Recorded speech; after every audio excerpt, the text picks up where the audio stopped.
The importance is just, yeah, it's a market day in Paris. That's really what's important. So in that case, you do not need to include that text because it's not the point of the graphic. And there's many graphics that we have that they may just have, especially if it's pictures, that may have some text in there. It's not really important. But again, you're the one who's putting the graphic there, so you get to decide if it's important or not, because you know what the point is of the graphic. Just remember that short tends to be good. There really is no single right way to describe graphics. Some people will say to me, well, what's the right way to describe this graphic? There really is no right way. Just keep that focus on what is it meant to convey. Think about the context. It's literally possible to have the identical graphic have different meaning, or have different alternate text rather, in different contexts. For instance, you may have the, maybe in that street scene in Paris, maybe there's a big window that says boulangerie, and your point for putting it in there is not that it's a street scene in Paris, but maybe this was the first time that the text copperplate was used on a window in, in a major city. And so that's your point, because you teach typography. Well, then your description would be different from the person who's teaching French. So you could literally have that kind of a situation, and that's fine. The other thing I always keep in mind is this something the person really needs to hear? Because it takes a lot longer to get information purely auditorily. If you think about it, you may have had an experience where somebody was trying to explain something to you, and after a while you say, just let me look at it. And then as soon as you look at it, you go, oh, that's what you're talking about. Now I get it. This is a really common experience. Sometimes you just can't give enough words to explain something. And you just have to let that go and recognize that if someone does not have sight, their life is going to be different. And it doesn't necessarily have to be worse, but it is going to be different because their perceptual reality, how they take in information about the world, is going to be different. So we just have to let go the idea that we want their experience to be the same as the rest of our students. That ship sailed.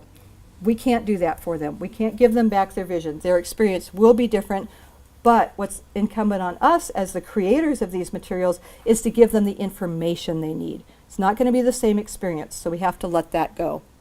So there may not be a right way to do it, but I would have to say that there are some ways that work better than others. So let me give you an example of what I personally consider to be a very poor description. And this is a description that was literally taken from an audio book that I was listening to. And it was by a nonprofit company that does books for people who are blind and visually impaired, as well as for people who have learning disabilities. And it was in a book about exercise. And this is what the reader said. There's a woman in a park standing under a tree, and she's wearing a pink tracksuit. She has her left hand against the tree. She has her right hand behind her, holding her left ankle. And at this point, because she goes on and on, I just want to slap her. It's like, woman stretching, move on. I'm sure somebody spent a lot of time picking out that exact perfect color of pink that would look really nice against those green leaves and the grass. I don't care. I've got a test to study for. Great, it's a picture of a woman stretching. That's all I need to know. I don't need to know all of the rest of the stuff. It's not going to be on the test. I don't care. So keep that in mind as you're describing your graphics. We don't want to add any extra sorts of things to students that they wouldn't normally have to do. So let's practice. So we have here a picture that was taken from a health book. It was a full page color photo, and it was right before a chapter on nutrition. So the first thing I look at this and I say, well, is this mostly decoration or is it mostly information? Yeah, it's pretty much just a decorative graphic. It's like, oh yeah, we want you to go out and exercise, have fun with your friends, that sort of thing. So since it's mostly decoration, do I care about the fact that the guy's got on a yellow windbreaker? Nah. Do I care about the fact that it's fall? No. That there's a skyline in the background? No, really, none of that stuff is important. What's really happening in this picture? 3 people are riding their bikes. 3 people biking, yeah. People biking. Cyclists. If you just really feel the need of more than that, you can say 3 people cycling along a river, but I would not go any longer than that. That's perfectly enough. You don't need to do any more. Cyclists is fine. Just something short. Okay, that's what that is. That's all that we need to know. Now, here's a different kind of an example. This one is a logo. So remember, it has text. That's important. And it's part of one of the online programs that say Kansas City, Kansas Community College presents an evening of jazz. Come join us for 2 hours of wonderful jazz by the lake, etc. So how can we describe this logo? Could you just say college logo? You could, but because there's text on it, you really should say the text that's there. So, but your instinct is right. Kansas City, Kansas Community College logo, making life better. That's really all that you need. And I would say I would only do that the first time. If you have something like a form or a document that has the logo multiple times, I've seen college forms where it'll be like a 10-page form, but every single page has the college logo on it. I would only do the full description the first time, and then after that, you know, KCC logo, college logo, that's all you need. It's like, okay, there's the logo again. I don't need to know the whole thing every single time. Now, here's the identical logo in a really different context. So this is actually taken from an economics class where they were talking about marketing. And the text says, in marketing your business, the design of a logo can make a big impression or it can be a waste of money.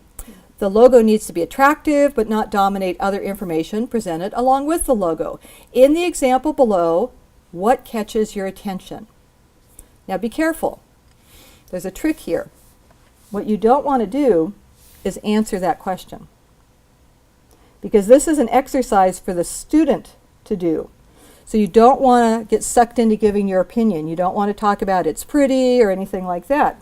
But you do want to describe this so that they can be part of the class and part of the discussion. So in this instance, is color important? Yes. Yeah, absolutely. Your design people spend a lot of time thinking about color. And the layout, the fact that it's italicized text, all of those things, right? They're all important. So in this case, you would need a longer description. So this is what we came up with. Interlocking blue K and red C block letters on left with the words making life better in red italics, above the college name in black italics, blocked and underlined with a blue line. Now I want you to notice some things here. It's still very succinct. We really kept it short. We did talk about color, we talked about the interlocking letters, but we didn't give an opinion about them. We didn't say, you know, beautifully interlocking letters or well laid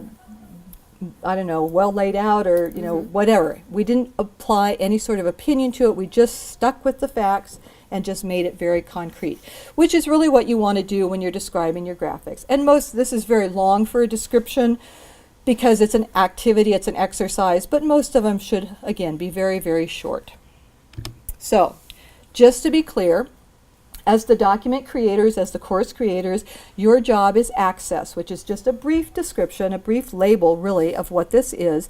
And then if more is required, Disability Services will work with you on what graphics are important, what graphics do we need to create tactile graphics of, or where do we maybe need to hire somebody who would actually work directly with the student, which often we do in science and math courses. And that's an accommodation, and that's designed to work for that one individual. So access is kind of the off-the-rack general, this is what we provide for everybody. Accommodation is, now we're going to make it work for this one person, and that's where Disability Services gets involved, because that's their job. So the basic level of just a level of access, that is the job of the document creator. Now, I think when we stick with just the portion that's our job, it really helps, because I find, especially with describing graphics, that many people are over-describing. They're going on and on and on, and you really don't need to do that. Just, it needs to be something short. So you're really straying into that accommodation piece where you don't need to go. But on the other hand, for us, those of us in Disability Services, if I'm trying to fix a course to make it accessible, and I'm looking at this graphic and there's nothing on there, well, I don't know what the point of this graphic is. I don't know why you put it there. Unless I really know your field, I may not even know what the thing is called. So that's why it's important that you guys do that much, and then we can work together to see, okay, where is more needed than that. Any questions on that? Okay, so we're going to move into our hands-on portion now. And I am going to give you a list, and literally It is the word list. I'm going to give you a colored list for access.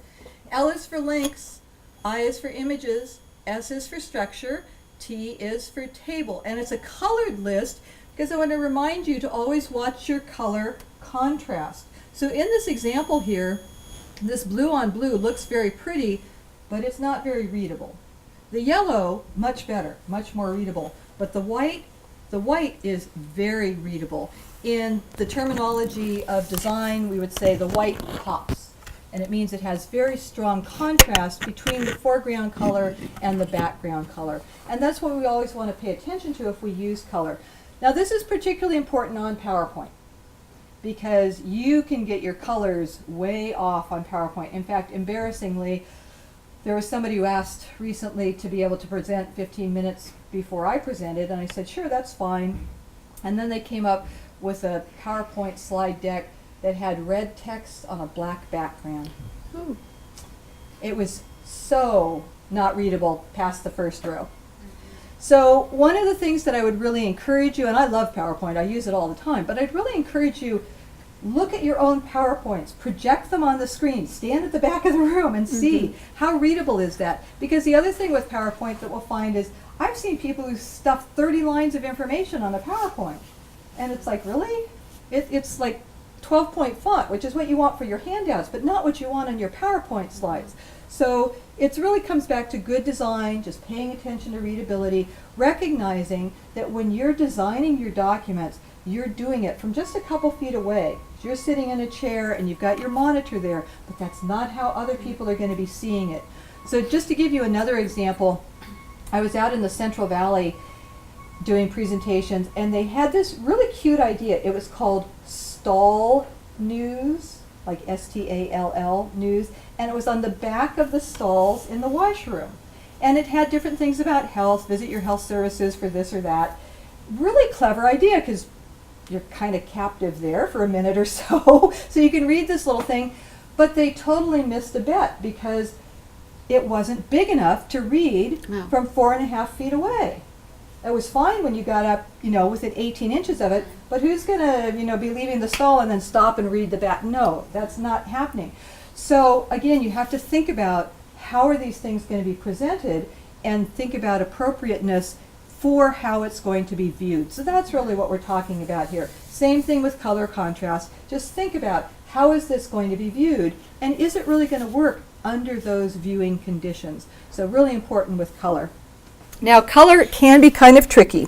So the other thing to pay attention to with color is you don't want to use color alone to represent information. So what do we mean by that? Recently, a faculty member said to me that in his course, he'll use red for all of the vocabulary words and green for something that's going to be on the test. Well, red and green, that is the most common type of color blindness that you can have. And what happens, it doesn't disappear. It's not like they can't see it. What happens is they can't tell the color. They literally can't tell if it's red or if it's green. It all sort of becomes this kind of orangey brown color. So what you want to do is you want to use color with something else. So in this case, you could say, okay, well, all of the vocabulary words are red and bold, and all of the words on the test are green and italic. So you don't have to avoid using color entirely, just use it with a backup. Use it with a symbol, or in this case, a font, so that you know if I couldn't see the color at all, would it still make sense? I heard a great rule of thumb about this one time. The person said, try printing it in black and white and see if it still conveys what you thought it conveyed. If it does, you're probably on pretty good ground. But if it doesn't, yeah, then you've probably used color in an inappropriate way. So important thing to remember for those who do use color. Oh, by the way, black on white, always fine. Not a problem if you're just using black text on a white background. So there are some great free tools out there to help you with color. One of them is called the Color Contrast Analyzer. It's available from the Paciello group. So you can just go onto Google and Google Color Contrast Analyzer and you'll get there. This is a great little tool. It's free. It sits on your desktop. It has a little eyedropper tool, and you take a little eyedropper of your foreground color, you take a little eyedropper of your background color, and then it will analyze for you, is that sufficient contrast between those two colors? So I had one faculty member tell me one time he uses it for his PowerPoints, which I thought was really smart. He said he'll start with whatever the theme is that he wants to use, but then he'll go in and he'll test it. And I have seen themes that did not have good color contrast. You know, we would like to think that, well, all of the defaults are going to be fine, right? Yeah, no, they're actually not. This red and black one, that was one of the defaults that they picked and didn't even think to check it, I'm sure. I've also seen a very light blue on white, which is not enough contrast. So it's something to be aware of. It's a good little tool for testing to make sure that you do have enough color contrast. Now the next site here, ColorSafe. ColorSafe.co is a website where you can enter the CMYK number, the RGB number, or the Pantone number of your color that you want to check, and then see what else will work with it. So this is important to designers because designers have certain colors that are givens that they have to use. So recently I've been using a dark red as an example, and I found out De Anza College, their dark red is claret. Mount San Antonio College, their dark red is maroon. Hartnell College, their dark red is burgundy.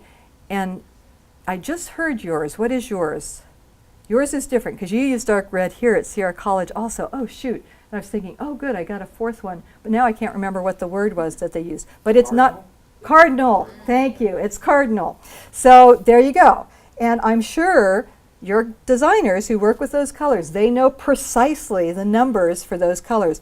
So what you can do with colorsafe.co is you enter the color number of whatever your color is, and then you say, show me all the yellows that will work with this color, or show me all the greens that will work with this color.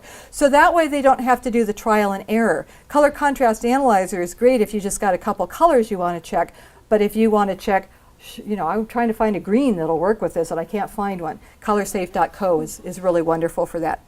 And then sometimes people are curious, what is it like to be colorblind? So there's some great websites out there. Again, you can just go to Google and enter color simulators, but color-blindness.com is a good one. It will show you literally what different things would look like depending on the type of color blindness. And then colororacle.org, it allows you to upload a graphic and say, what would this graphic look like if I had different kinds of color blindness? So great tools out there to help you with that. By the way, color blindness is actually not considered a disability, but it is very common. Okay, questions on color? Let's talk about our lists. So the first we have L is for links.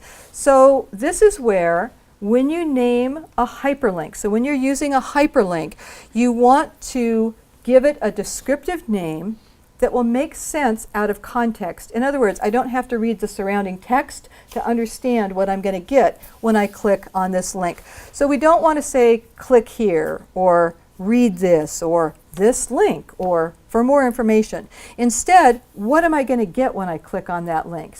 I'm going to get the 2017 course catalog. I'm going to get the grading syllabus for English 1A. Whatever it is that you're actually going to get when you follow that link, that's what you want to use as the name of your link. Now, I'm really a bit skeptical about whether you need to tell your students to click. If anything, I think maybe you have to tell your students not to click. In the early days of the internet, none of us understood what hyperlinks were. They needed to tell us, oh, you got to click on that. You don't really need to tell people anymore. You might have to tell them that you want them to click. That's a different issue. But you don't really need to say click here so much anymore. But if you just feel the need to include click here, fine, just don't make it part of the link. You can say click here for, and then document X becomes the link. That's fine if you really need to say that. But I don't know if you do or not. But this also brings up another issue, especially for your millennials. When they see underlining, they expect to be able to click on it. And if they can't, you can end up with sort of a surreal conversation that goes something like this. Your PDF was broken. Oh, could you open it? Yes, but it was broken. And both of you walk away with no communication having occurred because what they're saying to you is, you used underlining for emphasis. I tried to click on it and nothing happened. So you want to avoid using underlining for emphasis. Bold is fine. Italic is fine. Color and bold or italic is fine. but don't use underlining, because there is an expectation on the part of your younger students that if they see underlining, they can interact with it. It's just kind of a given in their minds. So, you got to name your link something anyway. It's not going to take you any longer to give it a logical name. And what's cool about this for you is that you will not lose the connection between your hyperlink and what it's supposed to go to. Because what will happen sometimes is you go back in, you edit your document, you end up with this random click here, and then I've had people say that it's literally taken them 20 minutes to figure out, what was that thing? Do I still need that thing? Oh gosh, we went from Blackboard to Canvas, so it's not working anymore, so now I got to go back to the old course and I've got to see where it went in the old course. I mean, literally, it can waste so much time just trying to figure that out. Whereas if you'd given it a logical name in the first place, you would just, oh right, I don't need that, or oh my gosh, I do need that, I forgot to include that link. By using logical names, it makes it really easy for you to go through your document or your course and say, did I link out to everything I wanted to? So maybe you link out to a professional organization for your field, or maybe you link out to more information, or maybe you link out to graduate studies in your field, whatever you're linking out to, then you can just literally go through and did I get everything? Oh my gosh, I forgot the deadlines for applying to these programs. That's really important. Got to include that link as well. So it will save you time in that way as well. For all of us, it makes it clear what we're going to get when we click on the link. There's kind of a funny thing about people that send spam. I've never seen accessible spam. That should tell you something right there. And for individuals using a screen reader, the screen reader will literally give them something that's called a links list. And what it will do is it lifts all the hyperlinks off of the page, it puts them in an alphabetical list, and that way they can read through the document and then they go, okay, want to make sure I go back and check on the due dates there, and just hit D in my links list, there we are, due dates, boom, I'm good to go. But if you've used click here, I've got to reread the entire document, try and figure out which one went with that, and it may be kind of hard to sort out. So, helps everybody. Let's see how now we actually do this. So in your sample files, please open for me one that says 04 URL for list of state mammals, and also 01 formatting activity. Okay.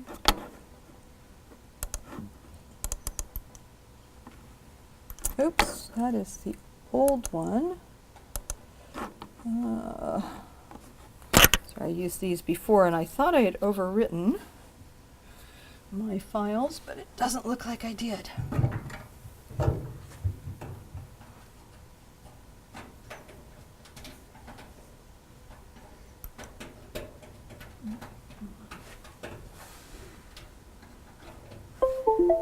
So in your 04 formatting activity, you have a URL there. It's pretty blue underlined URL. Just go ahead and select that and then copy it. You can do Control-C and copy, or you can right-click and copy. Let me just get my sample files over here really quickly.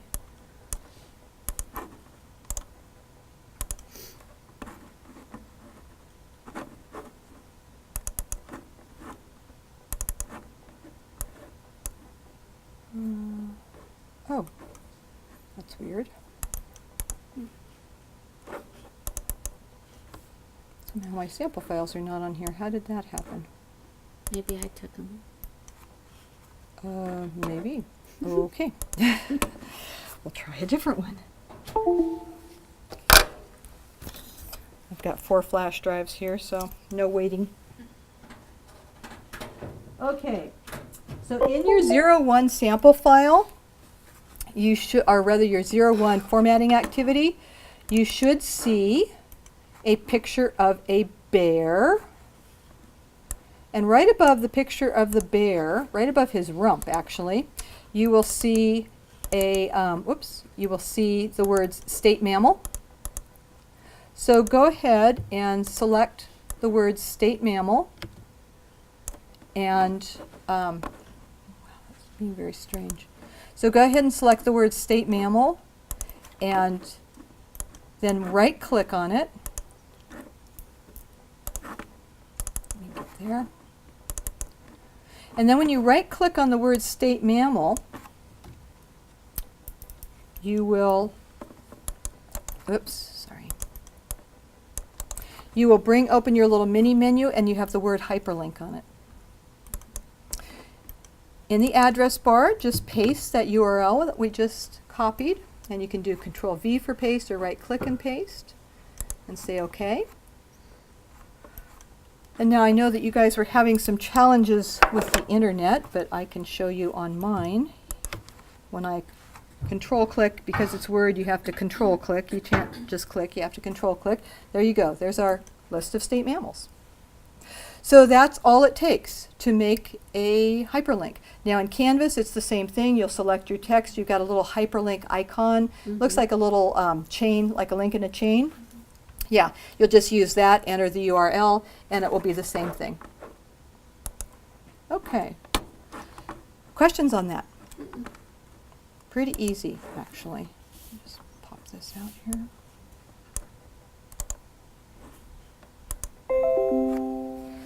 Okay.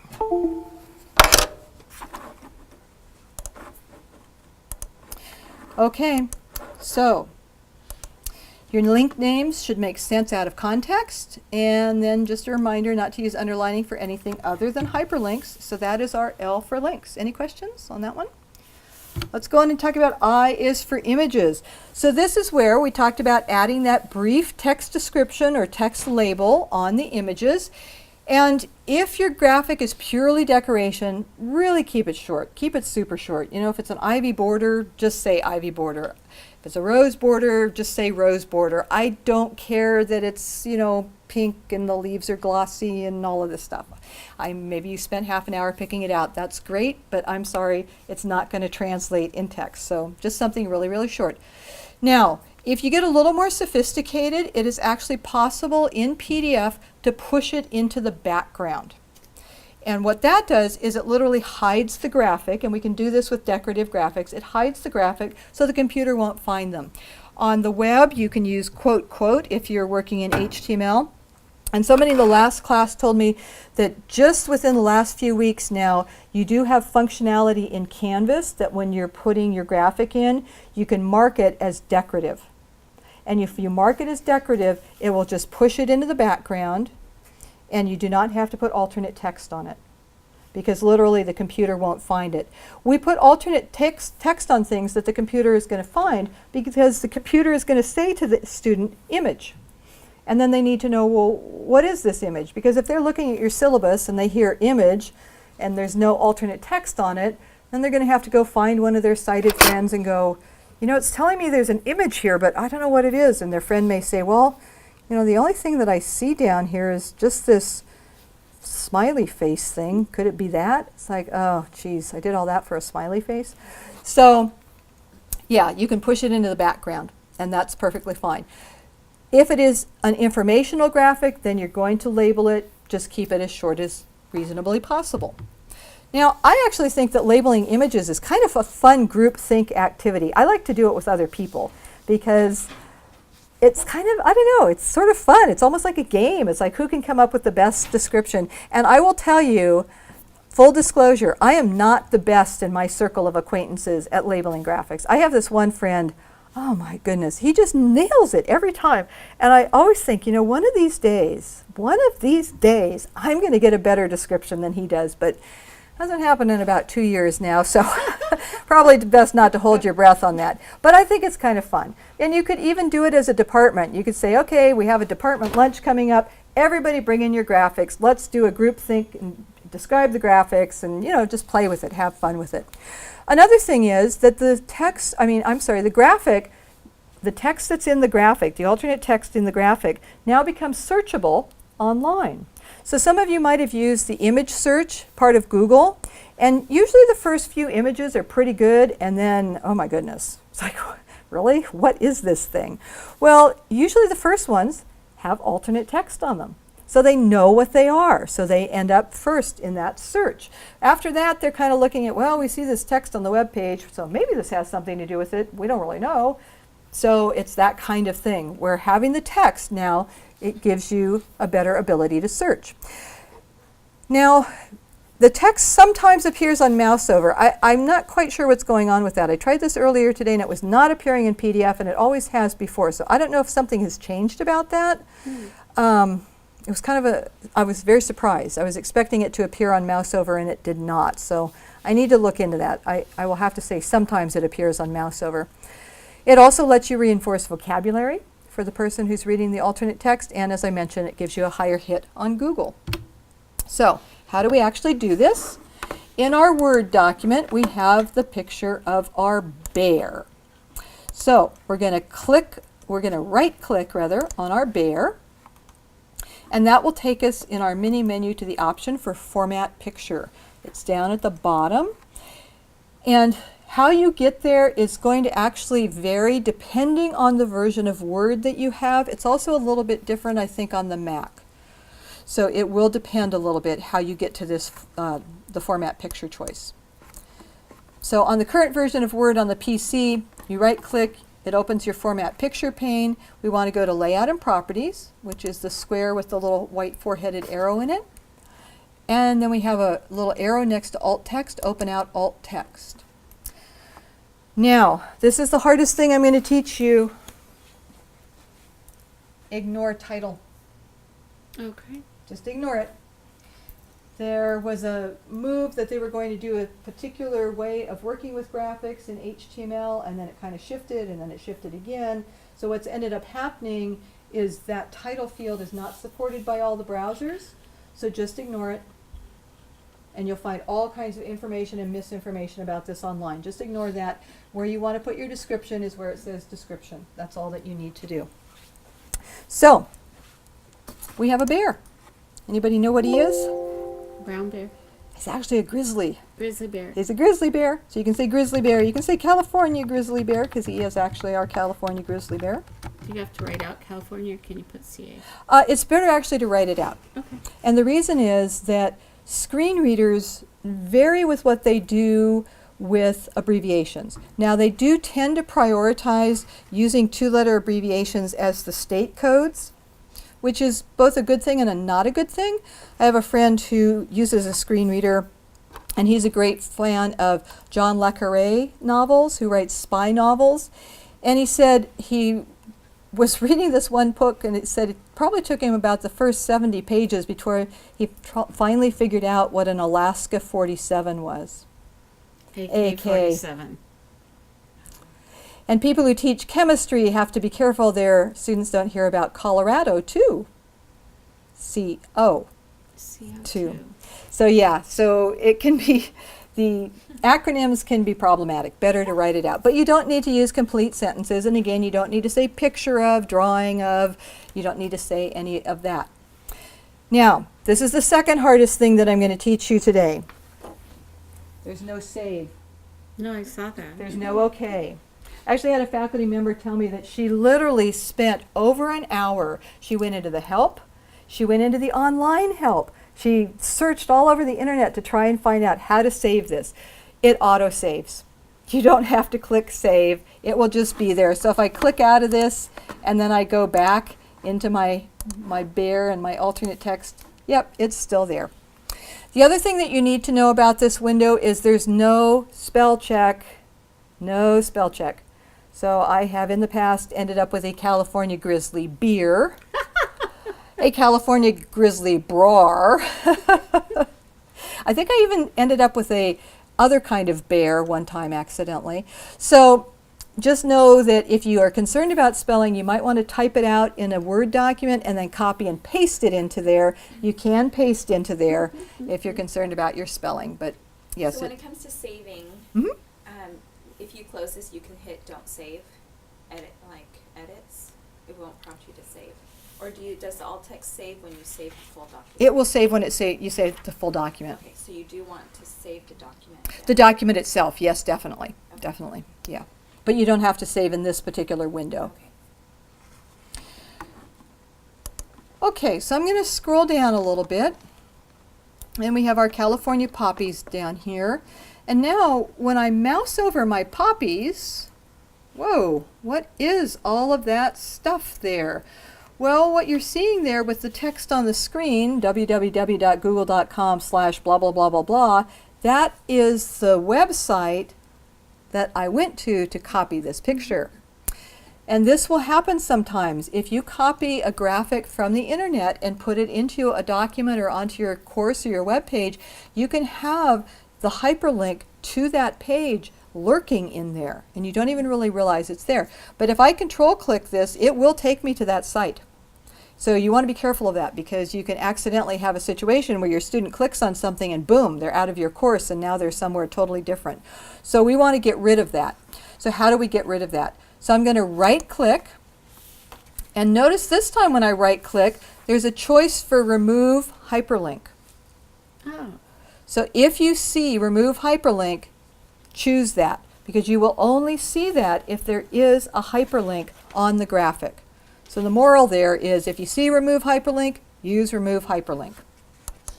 And then once I've removed the hyperlink, now it's gone, and then I can put my alternate text description on my graphic just like I normally would.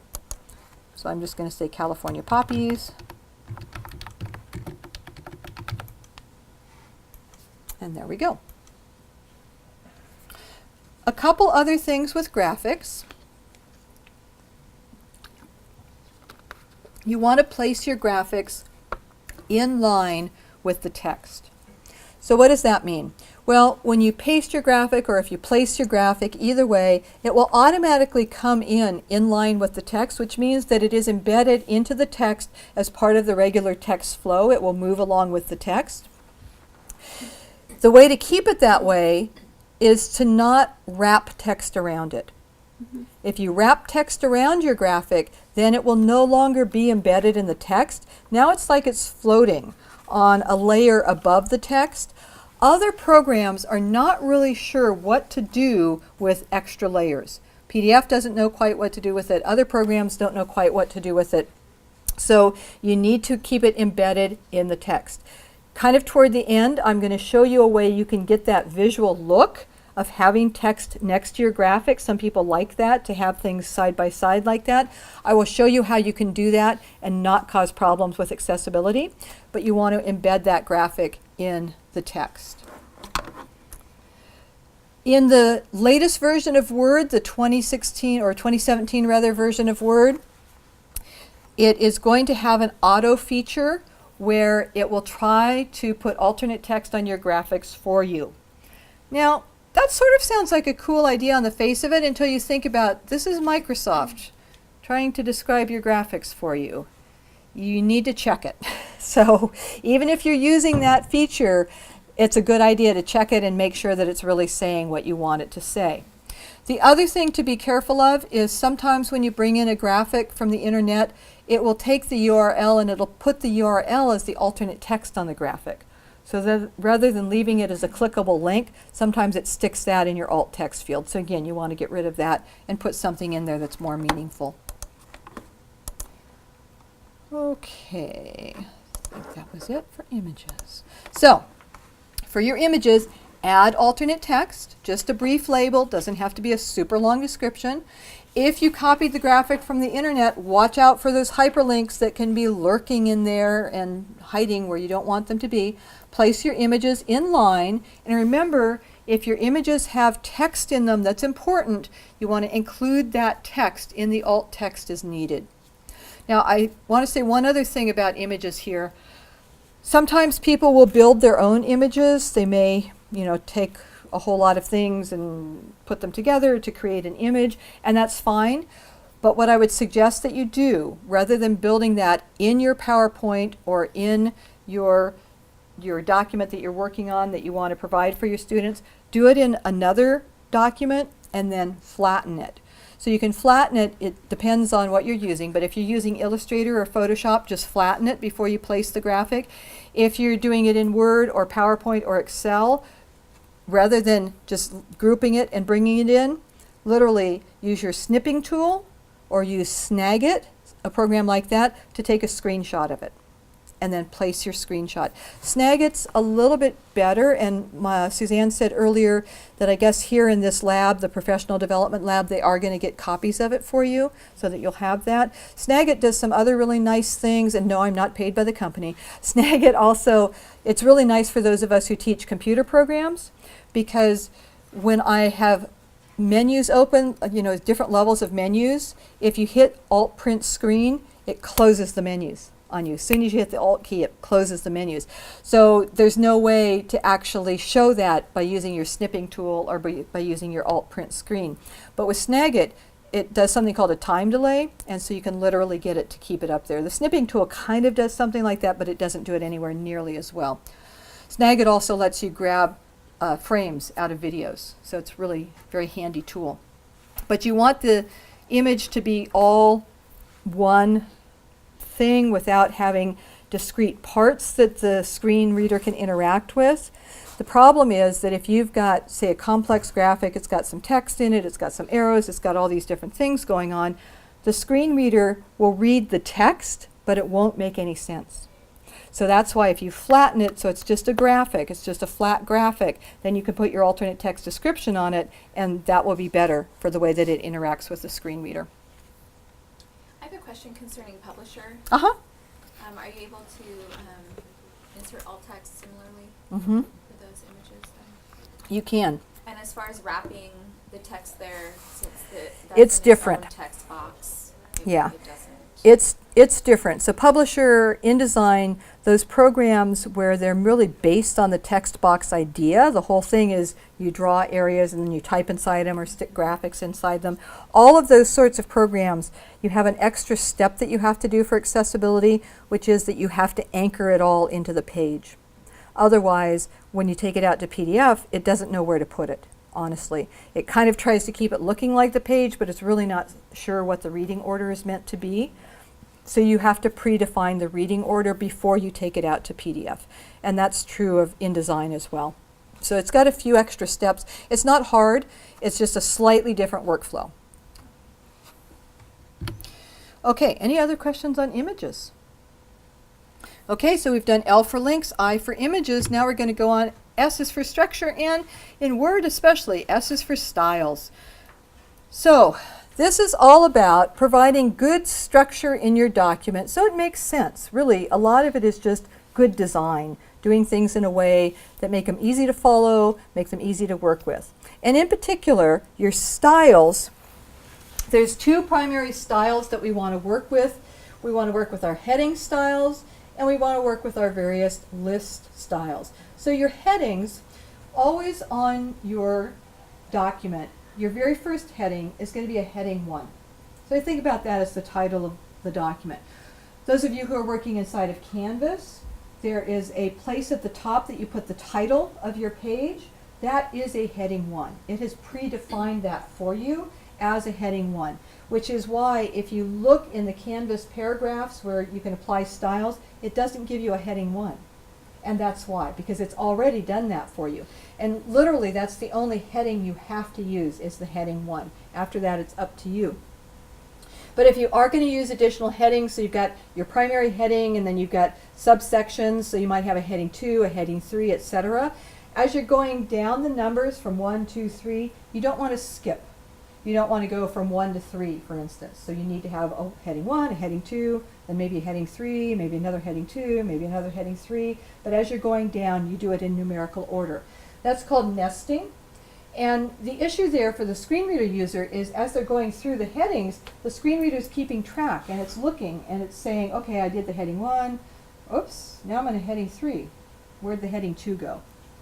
So the person can think, oh, there's something wrong, I'm missing a page, there's something going on here.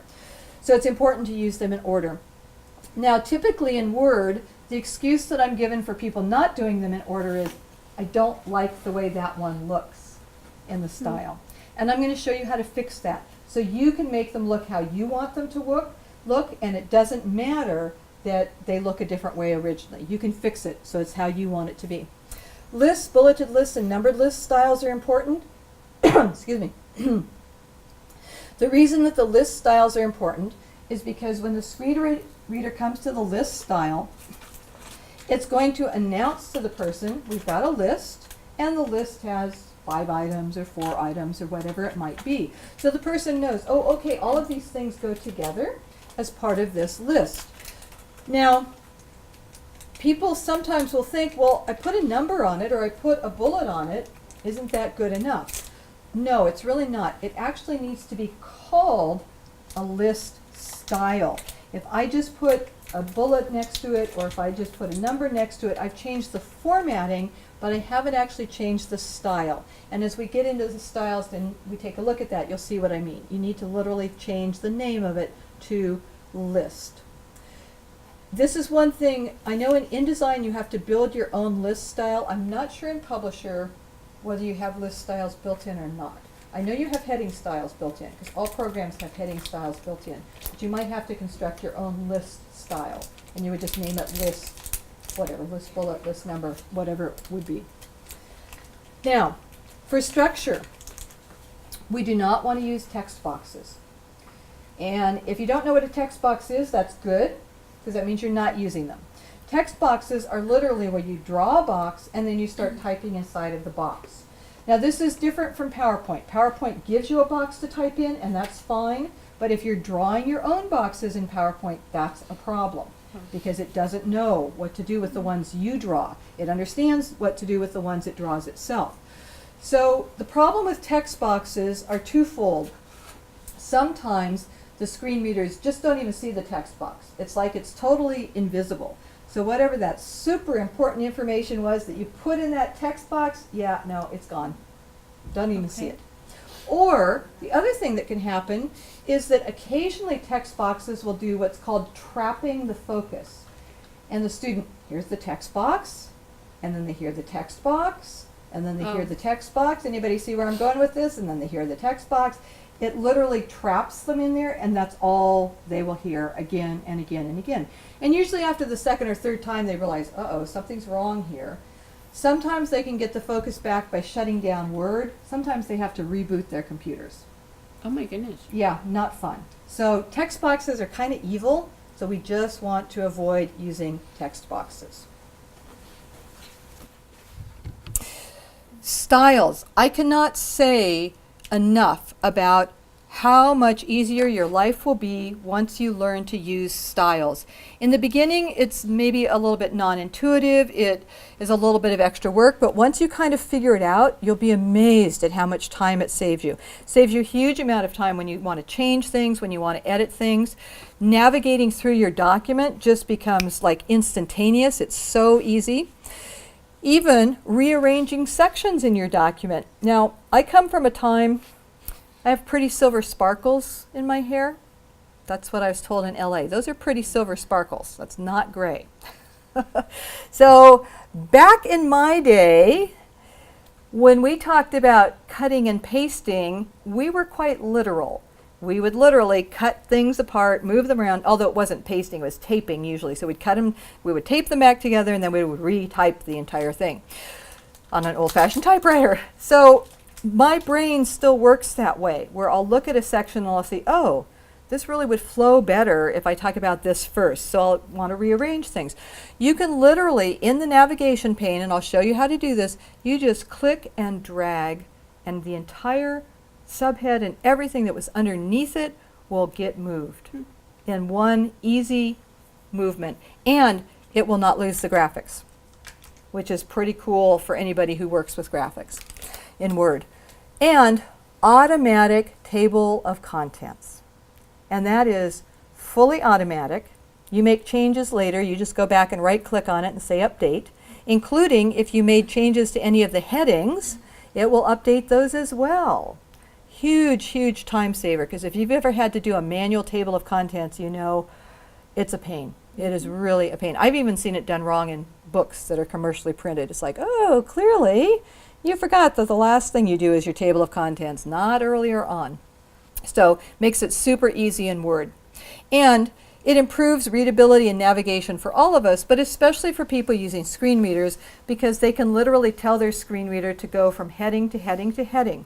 Now, when you think about it, if you have to take in all of your information auditorily through your ears, you can't really skim. you can't really skim through information. But by providing a heading structure, what it does is it allows the person to jump to a heading, hear a little bit, jump to the next heading, hear a little bit, so that they can actually tell, oh, this is what's going on with this document. Oh, that's the part I need. I need the grading policy. I don't really need the rest of it right now. I have a friend who has been visually impaired since birth, and she said back in the day when she was going through college, all she had was books on cassette tape. And she pretty much had to start at the beginning and listen to the whole thing, because figuring out where you were, it just wasn't really possible.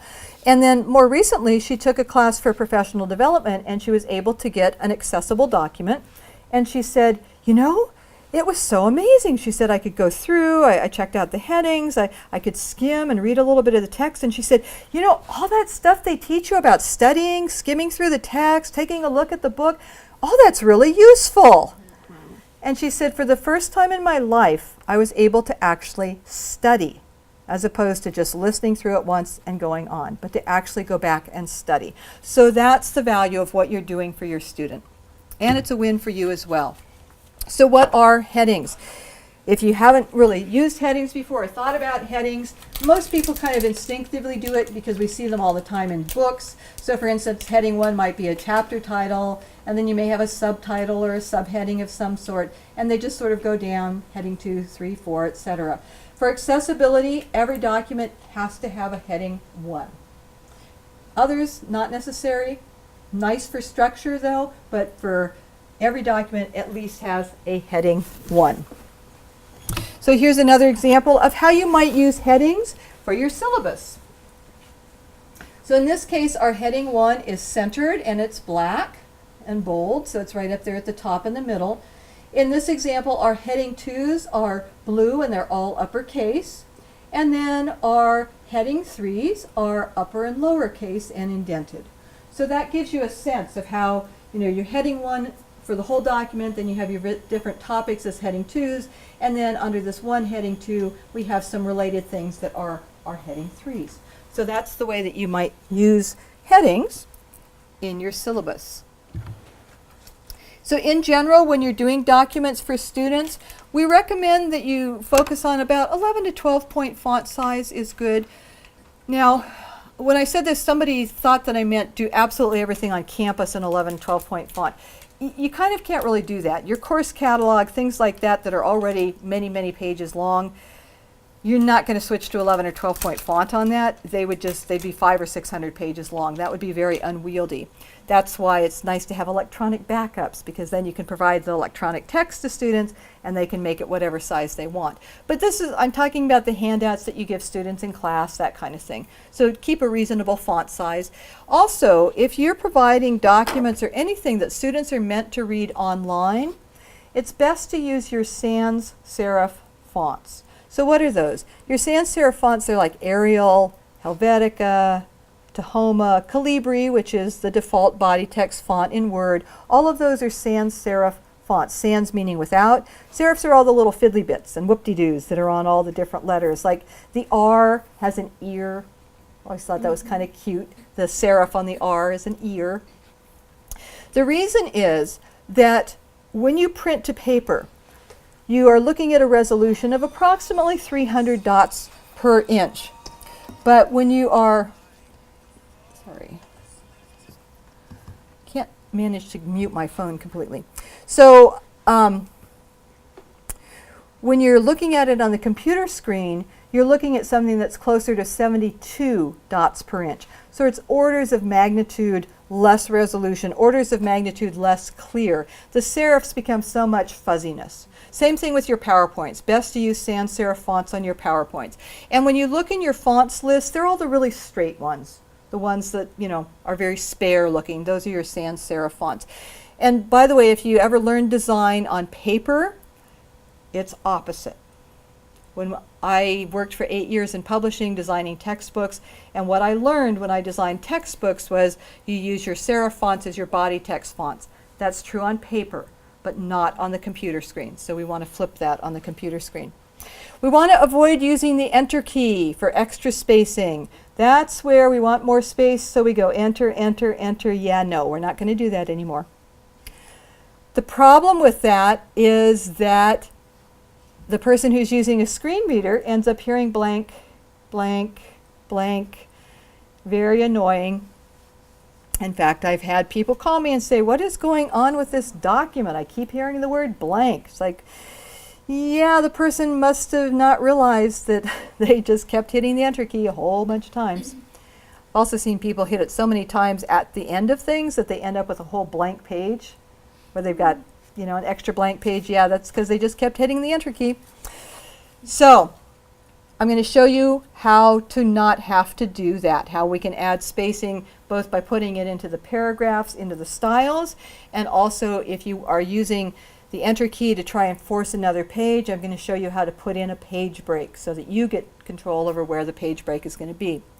The other thing we want to avoid is using the space bar for multiple spaces. So I see this in two cases. I'll see tab, tab, tab, space, space, space, tab, tab when people are trying to center something. I'm going to actually show you the centering tool. You have a tool that will beautifully center things for you. No more tab, tab, tab, space, space, space.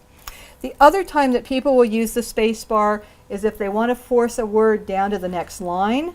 I will show you how you can use a keyboard shortcut for that as well, where you can control that and you don't have to do the multiple spaces. Okay, so let's talk about what is a style. Break time. Oh, you want to break now? Yeah. We can break now. Stretch. Sure. Yeah, we can do like 10 minutes or so, 9-10 minutes. Absolutely.